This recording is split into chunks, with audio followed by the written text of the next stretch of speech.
I'm here today as the Executive Director of DOD FED GLOBE, and it is not my intent to reflect the views of my employer, the Department of Defense. And I'm here today to tell you that all lesbian, gay, bisexual, and transgender people deserve equality. DOD FED GLOBE exists so that we can educate the public about lesbian, gay, bisexual, transgender inequality to help obtain equality for those people that are past, present, military, civilian, and line corporations, employees that are lesbian, gay, bisexual, and transgender. Now, some of you might not realize what it's like in an environment where Don't Ask, Don't Tell does exist. But DAT, as it is referred to, really gives people permission to hate the gay. That's how they think of all of us. There's a huge diversity. We're not just gay. Some are bisexual, some are transgender, some are asexual, some are intersex. It's a large range in depth. But the key thing is we're all human, and all humans deserve to be treated with dignity and respect for their self-worth. But that isn't happening today in America. Today in America, people think it's okay to fire somebody for being perceived as gay. In America, they think it's okay to beat somebody up for being perceived as gay. And that's not true. It's against the law to beat anybody up for any reason except self-defense. When I came out in 1997, I was working for the Department of Defense. I already had a good career. I had 5 children. I did not come out because I wanted to originally. I came out because I was forced out of the closet by a vindictive ex who had every intention of sending paperwork to the wrong office in the Department of Defense to out me, to force me to stay with her. I wouldn't stay with her. And so I had to go to my executives and explain what was going on and that I was gay. And they were surprised because I was good at passing. And it seemed easy to pass. And I thought I was happy passing, but I really wasn't. Because living in the closet is not a pleasant place to be in. It's really difficult. Now, while I was on the Northeast, things were pretty simple. But when I came out to California, my boss initially, and I came right under my boss, I'm very senior, would not let me on base. I am a U.S. Navy military veteran. I have also worked as a contractor for the Department of Defense, and presently I'm a civil servant in the Department of Defense. I have over 30 plus years of service when you add all these things up. Additionally, I'm the mother of 5 children, 1 19-year-old and quadruplets that are 17 years old. I have 2 in college and 3 in high school. And the reason I'm talking about Department of Defense's implementation of Don't Ask, Don't Tell is there's a third piece called Don't Pursue.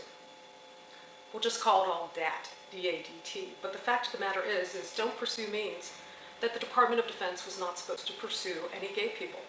All of the gay people that I have met that have been kicked out under DAT have been pursued with the exception of one person, and that is Dan Choi, because he told.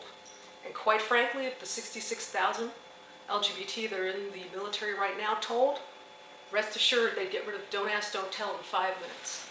Now the problem with Don't Ask, Don't Tell is not only how it hurts those in uniform and hurts our military readiness, which it does, because people have to always look over their shoulders to make sure they're not going to be thrown out for something so stupid.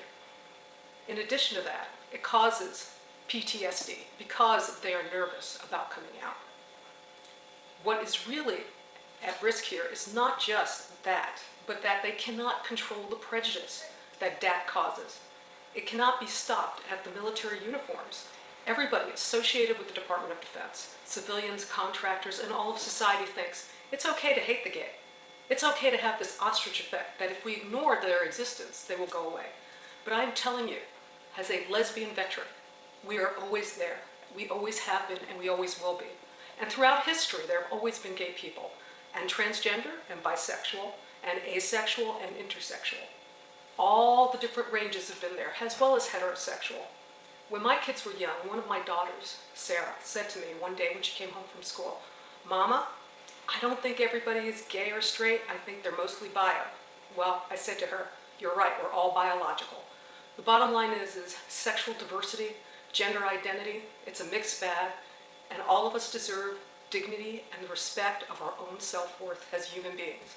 And when people think it's okay to treat one group differently than the other, then that gives them permission to hate other groups. You can't stop that kind of prejudice. You just can't partition it. It keeps going and going, and it does not stop. It's important for all of us to remember that we must all respect each other as we wish to be respected. And someday, People will look back at this moment where people have been kicked out for being perceived as being gay, and they will realize that a great injustice was done. And on that day, the President of the United States and the Congress will finally apologize to the LGBT community and say, we are sorry for all we have put you through. We are sorry about the unjust laws of Defense of Marriage Act and don't ask, don't tell, don't pursue. Because they know that this was really prejudice encased in legislation. Legislation which has been found in more than one federal court to be unconstitutional. Now, why is it, if there are 26 NATO countries, 22 of which allow open service, and we happen to be in one of the 4 that does not allow it? Ask yourself, why is the most powerful nation on this planet completely prejudiced and closed-minded about open service? Well, it has been my experience that those people that fear open service the most, that fear gays being in existence in this society, tend to do so because they're insecure about their own sexual orientation. And if you notice, a lot of them seem to have a lot of characteristics which shows that they might actually be fighting their own internalized diversity. Well, let's send them love and positive thoughts, but also let's be firm with them and tell them that prejudice is never acceptable anywhere in this nation or on this planet. We must all work together in a peaceful and committed way to tell the truth and stop prejudice.